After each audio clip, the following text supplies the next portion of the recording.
Hey there, legends. Welcome back to the channel. It's your boy Raj here with another dive into gaming nostalgia. Today we're shifting gears literally because we're jumping into the Batmobile and hitting the streets of Gotham and Batman Gotham City Racer for the PlayStation 1.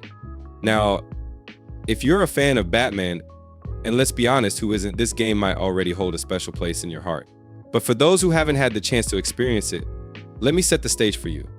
Released back in 2001, Gotham City Racer is a unique mix of vehicular action and storytelling that puts you right into the gritty streets of Gotham. Developed by Sinister Games, it's based heavily on the iconic Batman, the animated series. You can already tell the game was made with fans in mind, from its cel-shaded art style to the iconic voiceovers borrowed straight from the show. Okay, so let me give you a quick rundown of the premise. The game is essentially a vehicular combat and racing experience rolled into one. You take on the role of Batman, or sometimes even his allies, on missions that involve chasing down bad guys, escorting civilians, or simply patrolling the dark and moody streets of Gotham. Think of it as a more arcadey version of Twisted Metal, but with the charm and atmosphere of the animated series we all grew up loving.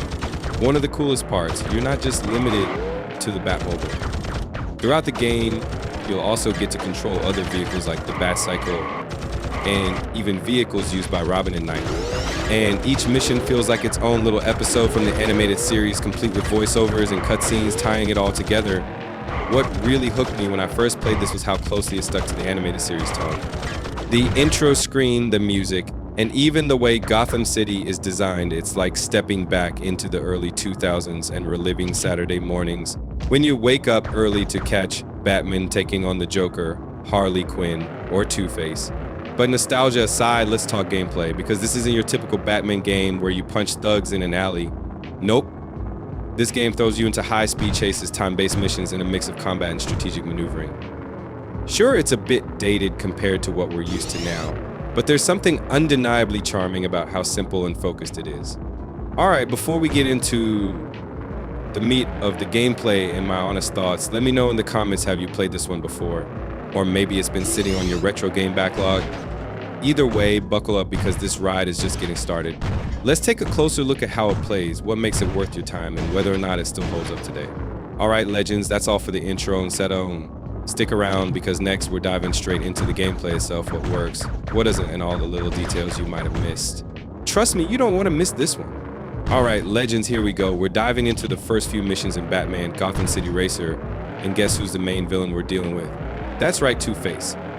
One of Batman's most tragic and complex foes. Let's see what chaos Harvey Dent's alter ego has cooked up for us today.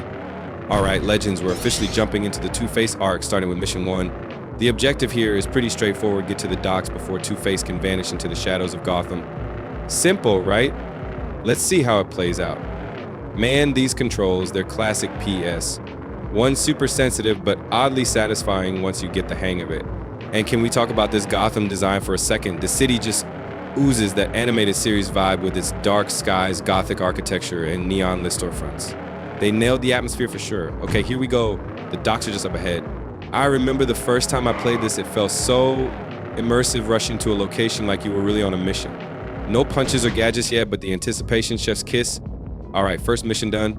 Not too crazy, but it sets the stage. Let's see what Harvey's up to next. Mission 2, now we're getting sneaky. The game flips things up by making this a tailing mission. Two-Face's car is on the move, and we've got to follow him without spooking him. Stealth in a Batmobile? Let's see how that works out. This mission adds a nice bit of tension. You're not rushing or firing gadgets here, it's all about timing and precision. You've got to keep him in sight without getting too close.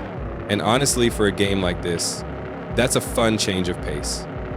Hooah, easy there, Harvey. Don't mind me, just your friendly neighborhood Batmobile cruising the streets at 2 a.m. And there it is, Mission 2 complete. This one's all about patience, which isn't my strong suit, but it's cool how the game changes gears between fast-paced chases and more methodical moments like this. Alright legends, this is the final stretch of the Two-Face arc. Harvey's in full escape mode and the mission is clear: chase him down and stop him. The Batmobile roars to life, and as soon as I hit the gas, I'm thrown right into the action. Gotham streets feel tight and alive, even in the PS1's chunky graphics. There's this constant sense of speed as you weave through traffic.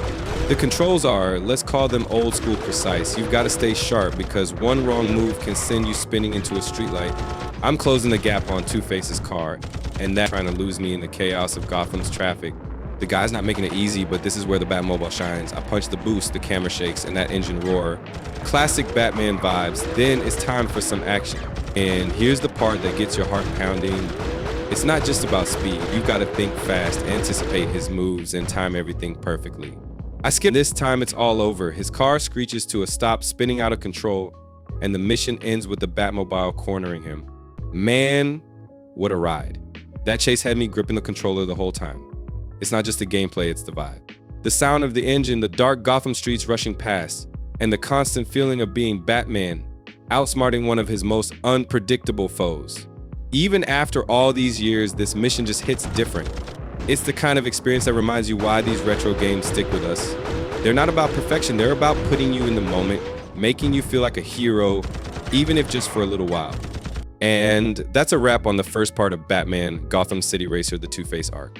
I have to say, revisiting this game has been such an incredible trip down memory lane.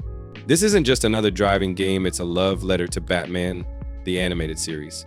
From the atmospheric streets of Gotham to the iconic characters like Two-Face, it captures the essence of the Dark Knight's world in a way that's still special even decades later. Sure, the gameplay can feel clunky at times, the controls take some getting used to, and the graphics are definitely from another era. But honestly, that's part of the charm. What makes this game stand out is how it makes you feel. The tension of the chases, the satisfaction of using Batman's gadgets, and the immersion in Gotham's gritty, moody streets, it all comes together to create an experience that's more than the sum of its parts. It's not just a game, it's a slice of childhood for so many of us, and playing it again reminds me why I fell in love with this character and this universe in the first place. If you're a fan of Batman or retro gaming, I wholeheartedly recommend giving this one a try. It's not perfect, but it's got so much heart.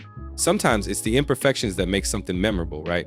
All right, legends, I hope you enjoyed this little journey as much as I did. Don't forget to hit that like button and subscribe for more nostalgia-fueled adventures and honest reviews. And let me know in the comments what's your favorite Batman game, or is there a retro gem you want me to check out next? Stay awesome, stay legendary, and as always, thanks for hanging out.